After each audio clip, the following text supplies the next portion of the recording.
My girlfriend of 4 years unalived my cat without me knowing, and my family was on her side. The memories of those 4 years with Amanda still haunt me, a mixture of joy and pain that I can't seem to escape. Our relationship had its ups and downs, but I never expected it to come crashing down because of a jealous rage over my beloved cat. Amanda and I had been together for 4 years. We shared laughter, tears, and countless moments that made me believe we were building a life together. In the midst of it all, there was my constant companion, my cat.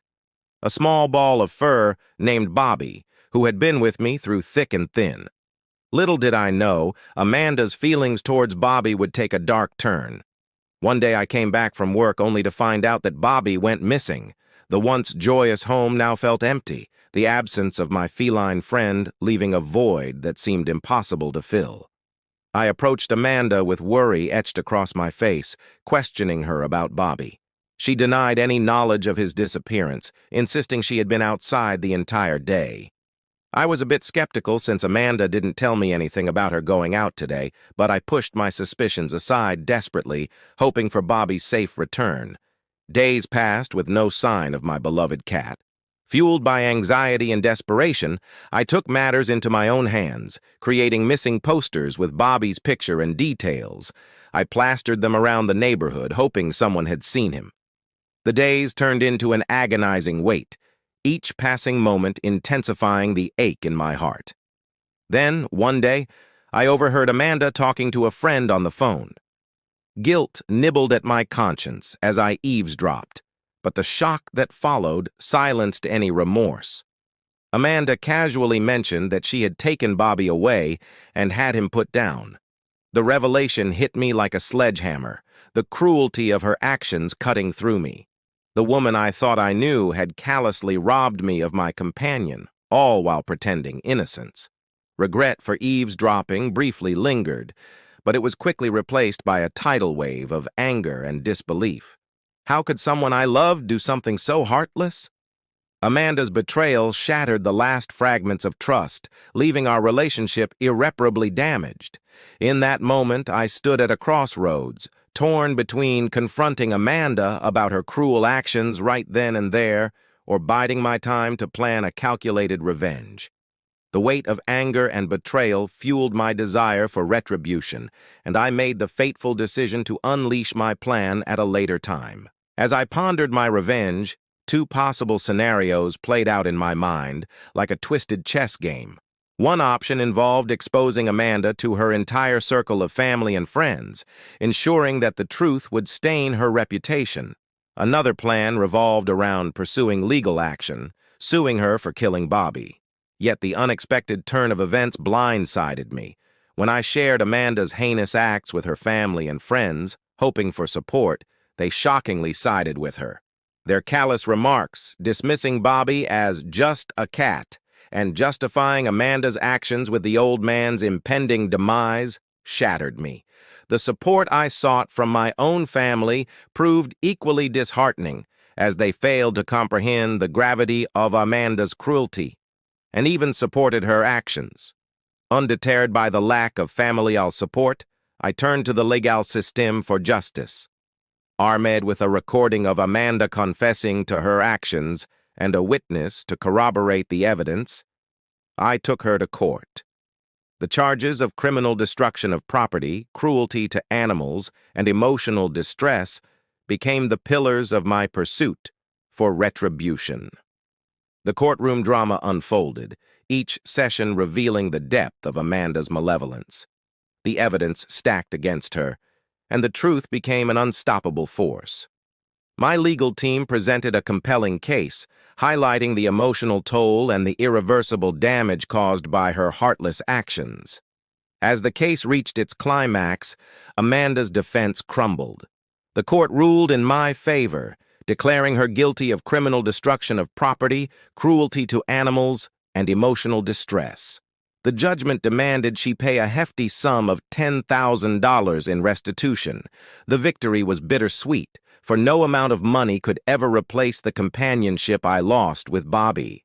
Now moving on to our second story. Am I the a-hole for crying over a shower? I, 24M, have my sister Brittany, 20F, staying with me for 2 weeks. She lives with our parents and they're on a 2-week holiday. Because she has health issues and I currently don't have a roommate, she's been staying at my place. I'm working a heavier schedule than normal, and lately my only days off have been Saturdays, and I use them to sleep and talk with friends. Last Saturday was kind of a bust because Brittany had some appointments booked, clinic, medical massage, and needed to pick up meds, which took up part of the day. After that, she started feeling bad, so I had to run back out to get tests, more meds, and foods she once can tolerate when not feeling well. Then this week at work has been absolute shit, to the point where when I got off yesterday, I came home with a migraine and passed out on my bed in my work clothes. Well, overnight, Brittany became sick again. She woke me up early this morning for things like water, tea, a heating pad, etc. I got those things and asked if she needed anything else, and she said no. So I went back to bed. An hour later, she woke me up for some toast and OJ. Got those, tried to go back to bed, but couldn't because of my head. I decided to take a shower to try to help with that. Just as I was starting to enjoy the hot water, Brittany knocks on the door and says she needs the bathroom urgently. I get it, and I was trying to be kind. But as I cut my shower short, I was in there for like 2 minutes max, and hurriedly got dressed, I started getting flustered, and admittedly my eyes started tearing up. I don't know if it's because I'm flustered, my head hurts, I feel gross now that I'm halfway clean or what. But I passed by Brittany. She went in and I started making myself breakfast. When she came out, she was angry and said I was being overdramatic by crying over a shower, and I should just get back in if I'm that upset.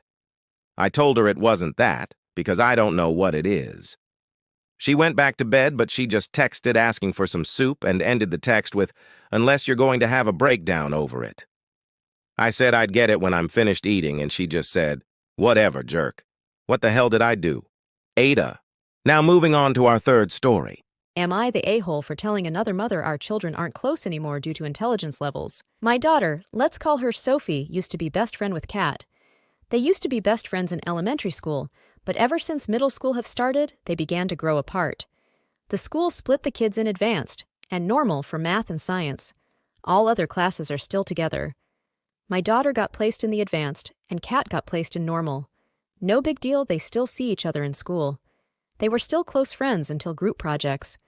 There have been multiple group projects, and kids get to pick their partners. Kat and Sophie usually work together, and that is when issues start happening. Sophie would get really frustrated that the work Kat did wasn't correct. I told her to just turn it in without fixing it, and she got a bad grade on that assignment. After that, Sophie went through a period of time fixing stuff. After a while, I told her to stop doing group projects with her. So they stopped doing projects together, and the friendship blew up. So they are not friends anymore. It's Sophie's birthday, and the invites were sent out. Kat wasn't on the invite list my daughter made. I got a call from her mom asking why she wasn't invited. I informed her they aren't really friends anymore. She said, "Invite her anyways, since this is just a spat." I told her the people invited were people my daughter wanted at the event. This went for a while and came to why they weren't friends anymore, and I said it was due to both girls' intelligence levels, and tried explaining the group project issue. She got pissed, accusing me I am calling her kid dumb. Never said that. She called me a jerk. Edit. I did tell her they weren't firmed anymore. She kept asking why. That's the reason I brought up the issue of why they aren't friends anymore. I wasn't going to lie. Also, she should already know why that friendship blew up. The kids were arguing about it constantly for a while. What do you think? Is she the a-hole? Feel free to tell us in the comments.